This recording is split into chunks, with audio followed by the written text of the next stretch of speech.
Shalom, salam eksposisi Alkitab M116. Kita akan berbicara membahas tentang apa kata Alkitab tentang peperangan.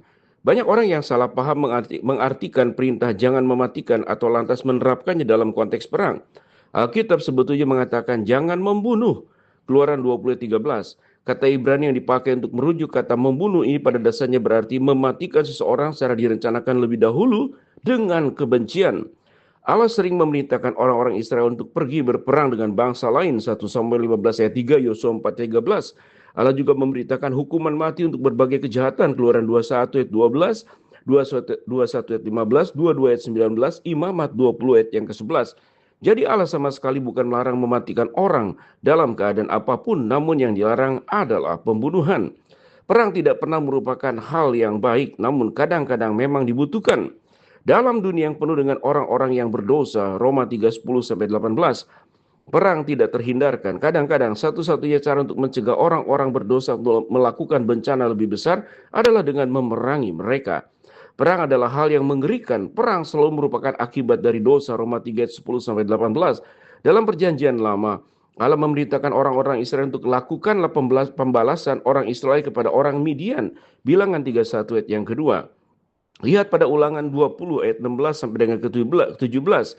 Tetapi dari kota-kota bangsa-bangsa itu yang diberikan Tuhan Allahmu kepadamu menjadi milik pusakamu, janganlah kau biarkan hidup apapun yang bernafas, melainkan kau tumpas sama sekali, yakni orang Het, orang Amori, orang Kanaan, orang Feris, dan orang Hewi, dan orang Yebus, seperti yang diperintahkan kepadamu oleh Tuhan Allahmu.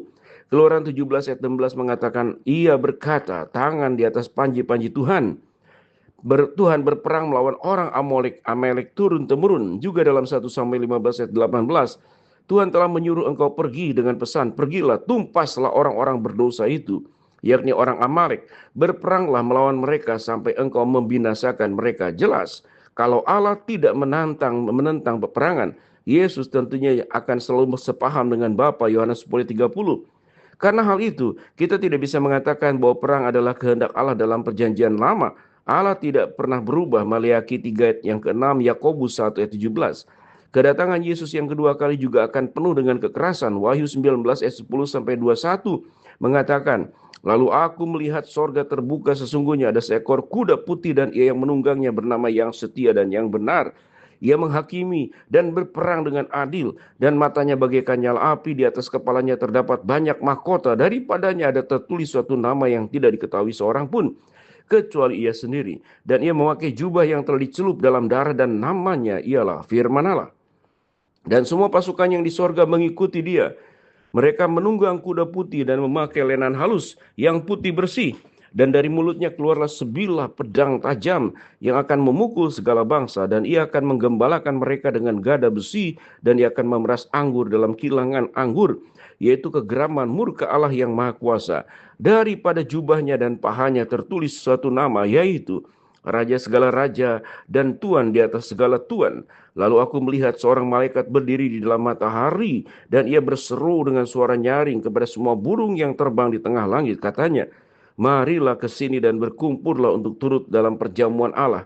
Perjamuan yang besar, supaya kamu makan daging semua raja dan daging semua panglima dan daging semua pahlawan dan daging semua kuda dan daging semua penunggangnya dan daging semua orang, baik yang merdeka maupun hamba, baik yang kecil maupun yang besar. Dan aku melihat binatang itu dan raja-raja di bumi, serta tentara-tentara mereka telah berkumpul untuk melakukan peperangan melawan penunggang kuda itu dan tentaranya. Maka tertangkaplah binatang itu bersama-sama dengan dia, nabi palsu yang telah mengadakan tanda-tanda di depan matanya. Dan dengan demikian dia menyesatkan mereka yang telah menerima tanda dari binatang itu dan telah menyembah patungnya. Keduanya dilemparkan hidup-hidup ke dalam lautan api yang menyala-nyala oleh belerang. Dan semua orang lain dibunuh dengan pedang yang keluar dari mulut penunggang kuda itu. Dan semula burung kenyang oleh daging mereka. Salah jika kita mengatakan bahwa Allah tidak pernah mendukung perang. Allah bukan anti perang. Dalam dunia yang penuh dengan orang-orang jahat, kadang-kadang perang diperlukan untuk mencegah kejahatan yang lebih besar. Kalau Hitler tidak dikalahkan, maka perang dunia kedua berapa banyak lagi orang-orang Yahudi yang akan dibunuh. Jika perang saudara tidak terjadi, berapa banyak lagi orang-orang Amerika keturunan Afrika yang akan menderita sebagai budak. Kita harus ingat untuk selalu berperang pada kebenaran Alkitab, bukan pada emosi kita. 2 Timotius 3:16-17. Pengkhotbah 38 mengatakan ada waktu untuk mengasihi, ada waktu untuk membenci, ada waktu untuk berperang, ada waktu untuk damai. Dalam dunia yang penuh dengan dosa, kebencian, dan kejahatan, Roma 3:10-18, perang tidak terelakkan. Beberapa perang lebih adil dari yang lain, namun semua peperangan pada dasarnya adalah akibat dari dosa. Orang Kristen tidak seharusnya menginginkan perang, namun orang Kristen juga tidak boleh melawan pemerintah yang telah diberi kuasa oleh Tuhan. Roma 13 ayat 1-4, 1 Petrus 2:17. Hal yang paling penting yang dapat dilakukan orang Kristen dalam masa perang adalah berdoa memohon hikmat bagi para pemimpin, keselamatan para anggota militer, penyelesaian konflik secara cepat, dan korban sesedikit mungkin pada kedua belah pihak. Itulah eksposisi Alkitab tentang apa kata Alkitab mengenai peperangan. Shalom.